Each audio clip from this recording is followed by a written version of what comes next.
Good day everyone, I'm Teacher Justin and let's talk about solving quadratic inequalities. So paano nga ba tayo mag-solve ng quadratic inequalities? So ang first step natin is for us to write our quadratic inequality in its standard form. Ax plus bx plus c in our inequality must be placed in one side of our inequality and yung nasa right side should be 0. Then pag naka-standard form na siya, let's find our critical value. Now, to get our critical value, pwede tayong gumamit ng quadratic formula or completing the square, factoring, or solving quadratic inequality using extraction. So, pwede natin yun gamitin para ma-solve yung ating critical values. Now, take note that critical values are values of x of our quadratic equations. Now, pag nakuha na natin yung critical values natin, we will plot it in our number line. And let's take note of our plotting symbols sa ating inequality. If we're given the greater than or less than symbol, we will plot our critical values with an open circle. Pag greater than or equal naman or less than or equal yung symbol na ginamit sa inequality, then we will plot it using a closed circle. Then, after we plot it in our number line, let's take note of our symbol. Pag ang symbol is greater than or equal, ang shaded region natin that will satisfy our quadratic inequality will be the left side and the right side of our critical values. So, yung critical value 1 going to negative infinity, critical value 2 to positive infinity. So, yun yung ating shaded region. Tapos, pag ang symbol natin is less than or equal, our shaded region that will satisfy our quadratic inequality will be the middle region. So, from critical value 1 to critical value 2. Yun yung magiging shaded region natin. And that will be it. Okay? So, yan yung shortcut para ma-solve yung ating quadratic inequalities. Now, let's have some examples. Alright. Let's solve for this quadratic inequality. We have x squared minus 4 is greater than 0.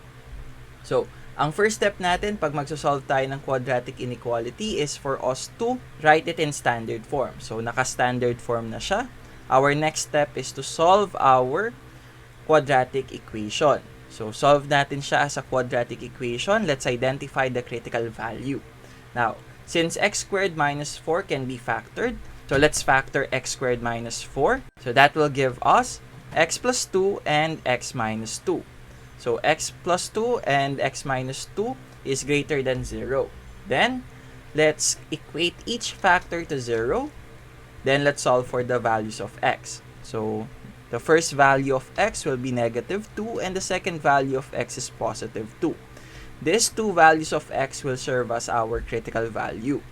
Now, pagka nakuha na natin yung critical values natin, let's plot it in our number line. Since ang inequality symbol natin is less than, we will plot our critical value using an open circle.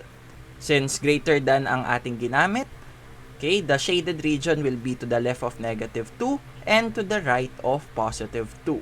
So, magkabilaan. And we will write our answer with from negative 2 to negative infinity and from positive 2 to positive infinity. So, yung symbol na gagamitin natin is parenthesis kasi greater than yung ginamit natin. So, parenthesis to represent that negative 2 is not included in our solution. So, from negative 2 to negative infinity and from positive 2 to positive infinity. Again, parenthesis yung gagamitin natin sa ating critical values dahil hindi sila kasali and because we use the symbol for greater than.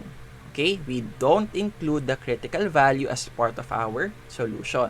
And to put them together, we will use the union symbol. So, ibig sabihin, lahat ng values na nasa left ni negative 2 to negative infinity and 2 to positive infinity will be included sa ating solution for our quadratic inequality.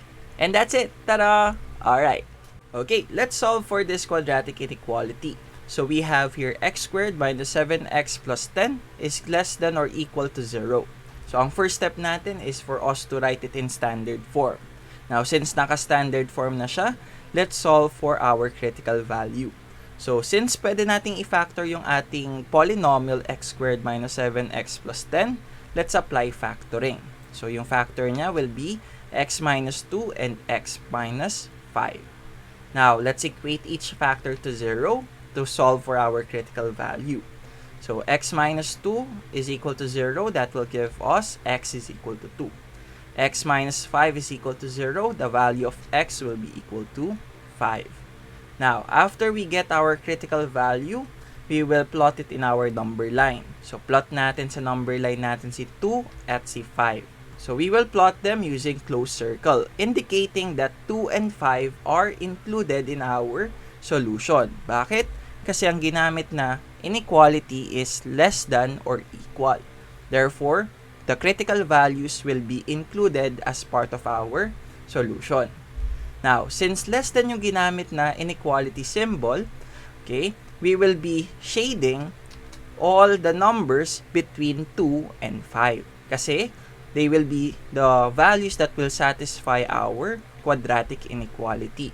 So, pag less than yung ating inequality na given, laging nasa gitna yung ating shaded region. So, all the numbers from 2 to 5 will be considered as solutions. So, to write our answer, we will enclose 2 to 5 with bracket kasi include natin yung critical values na 2 and 5. So, this will be our answer from positive 2 to 5. And that's it. Tada! Alright. Let's solve for this quadratic inequality. So, we're given x squared plus 2x minus 15 is greater than or equal to 0. So, ang first step natin in solving for this quadratic inequality is to write it in standard form. So, since naka-standard form na siya, so we will proceed to the next step, which is solving for our critical value. Now, since pwede nating i-factor si x squared plus 2x minus 15, let's apply factoring. So, factor natin, yung factor niya will be x plus 5 and x minus 3. So, equate natin yung ating factor to 0. So, x plus 5 is equal to 0 and x minus 3 is equal to 0. Now, let's solve for the values of x for each equation. So, x plus 5 is equal to 0. So, x is equal to negative 5. Tapos, x minus 3 is equal to 0.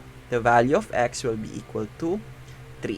Now, pag nakuha na natin yung ating critical values, we will now plot it in our number line. So, plot natin si negative 5 at si positive 3. Tapos, we will plot them using a closed circle. Now, take note, solid circle yung ginamit natin kasi we will include our critical values as part of our solution. And, ang ginamit din nating inequality symbol na given is greater than or equal. So, since greater than yung ginamit na symbol, okay, greater than or equal, we can say that the shaded region will be to the left of negative 5 and to the right of positive 3. And this will be our answer. So, lahat ng magsasatisfy sa quadratic inequality natin will be from negative 5 to negative infinity, 3 to positive infinity. Now, let's write our final answer. So, since ginamit natin is greater than or equal symbol, we will place our critical value inside the braces. So, we will have negative 5 to negative infinity, positive 3 to positive infinity. So, take note, yung positive infinity and negative infinity, lagi natin siyang i-enclose with parenthesis. Okay? So, to unite them, we will use union to state that all numbers from the left of negative 5 and to the right of positive 3 will be included in our solution. And that will be our final answer. Tada! Alright. Okay.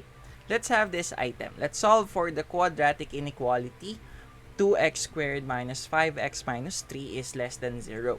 So, ang first step natin pagka nagsasolve tayo ng quadratic inequality is for us to write it in standard form. So, since naka-standard form na siya, let's proceed to our next step, which is solving for our critical value.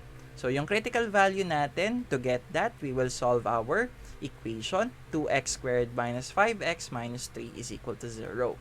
So, to solve that, we can use factoring. So yung factor ni 2x squared minus 5x minus 3 is going to be 2x plus 1 and x minus 3.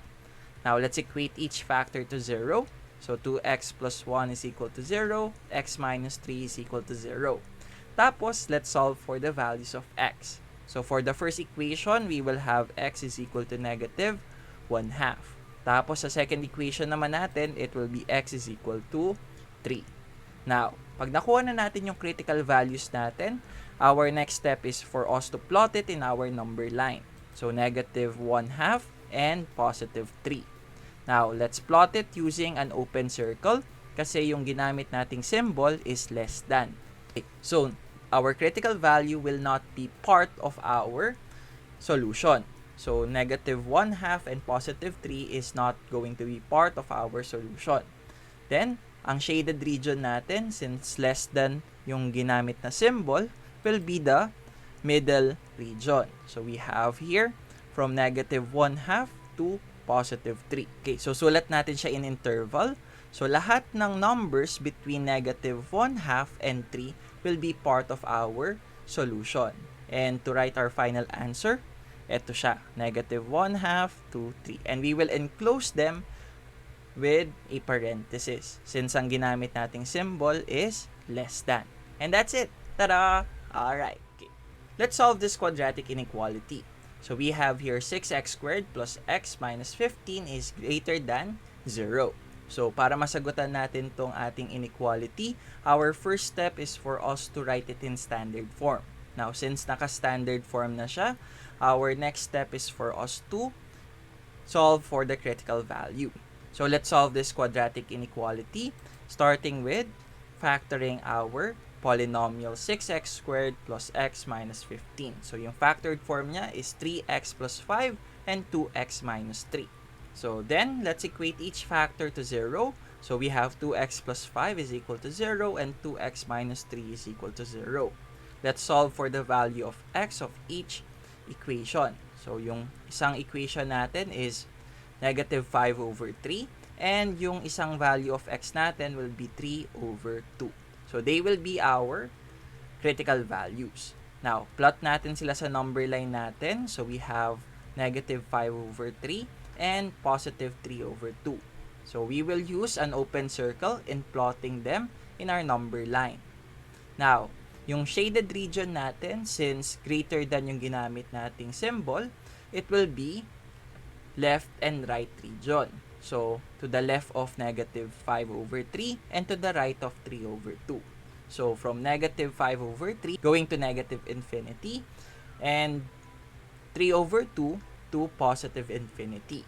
Now, isusulat natin siya in this form. So, interval form natin, negative 5 over 3 to negative infinity. Now, take note, we will enclose our critical values using parenthesis. Kasi, ang given na quadratic inequality sa atin is greater than, stating that negative 5 over 3 and 3 over 2 will not be part of our solution.